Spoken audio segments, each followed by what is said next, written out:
Today, my young comrades, we will discuss another matter.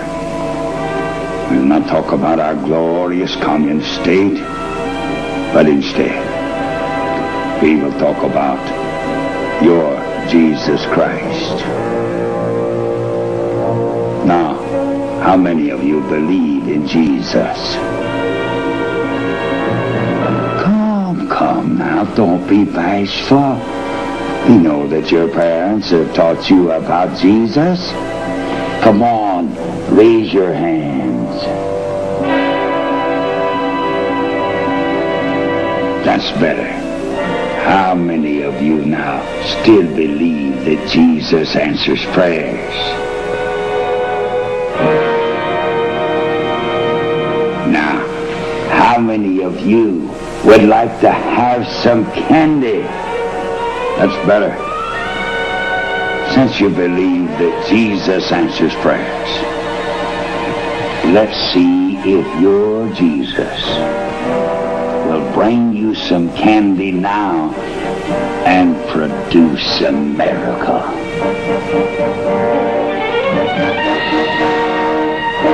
I don't see any candy. I don't taste any candy.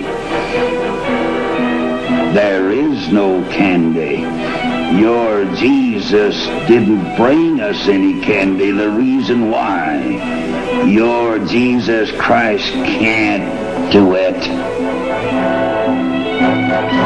But I can tell you can do it. We will pray to our glorious leader, Fidel Castro, and our glorious Fidel will bring us all of the candy that we can eat.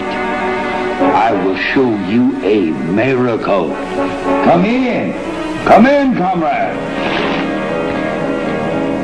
This is a miracle from our glorious Fidel. All of the candy that we can eat. Here, take all that you want. This is a miracle, not from your Jesus Christ, but from our glorious Fidel Castro. Godless. To me, this is perhaps the most frightening word of all, because it accounts for every other bad word that describes them. When the Reds tear down their churches, or turn them into common warehouses, when they torture and kill their priests, ministers, and rabbis, we are horrified, yes, but why are we surprised? What do you expect of a people who say the church is our enemy and must be destroyed? No one can be a true communist and hold any religious convictions. I say to you, it is bad to be irreligious, but it is far worse to be anti-religious. It is reprehensible to be immoral, but it is horrifying to be unmoral. To them, any wrong they do is right. Well, these are some of the more frightening facts we must understand if we are going to understand communism, and we'd better understand it. My grandmother used to say, what you don't know won't hurt you. But today, what you don't know can kill you, and I mean that literally. The communists are murderers. Of course, they don't call it that. Whether they're casually shooting individuals who get in their way, or as in the Katyn Forest Massacre in 1940, maliciously executing 15,000 Polish officers and intellectuals.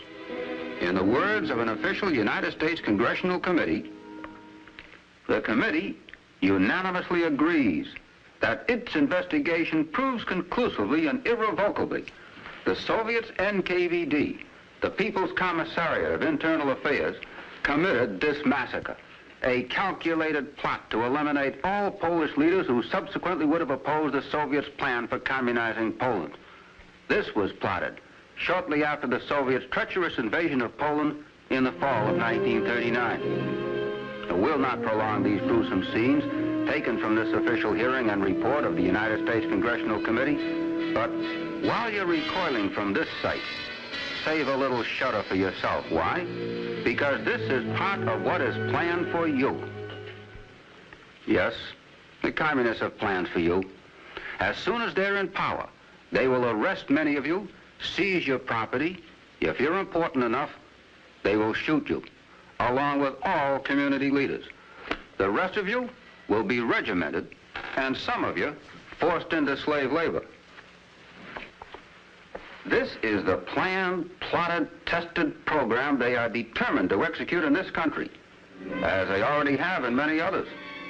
Don't think for a minute their program is on a take-it-or-leave-it basis. When you see where the Reds have grabbed a new slice of territory here or a whole nation there, well, don't tranquilize yourself with the thought that this will satisfy them. Every move they make, every piece of ground they gobble up, every labor union, every government agency, every local organization they infiltrate in this country is just one more step towards their main goal, which is America and you. Occasionally they get their setbacks, but don't let a few defeats raise your hopes any. Even the setbacks are part of their overall strategy. 2 steps forward, 1 step back. Cuba is a classic illustration. Remember this news photo? Castro and Khrushchev hugging each other? We thought it a little ridiculous at the time, rather disgusting, and let it go at that. The next thing we know, the Russians put missiles and bombers on the island. Then we suddenly come to life and say, wait a minute, back up there. So they take 1 step back. They make a show of removal. But see what they still gain in the maneuver? We think we won a victory. So we relax. And they end up with who knows how many missiles and bases and military personnel established 90 miles off our coast. Well, that's the story of our experience with the communists.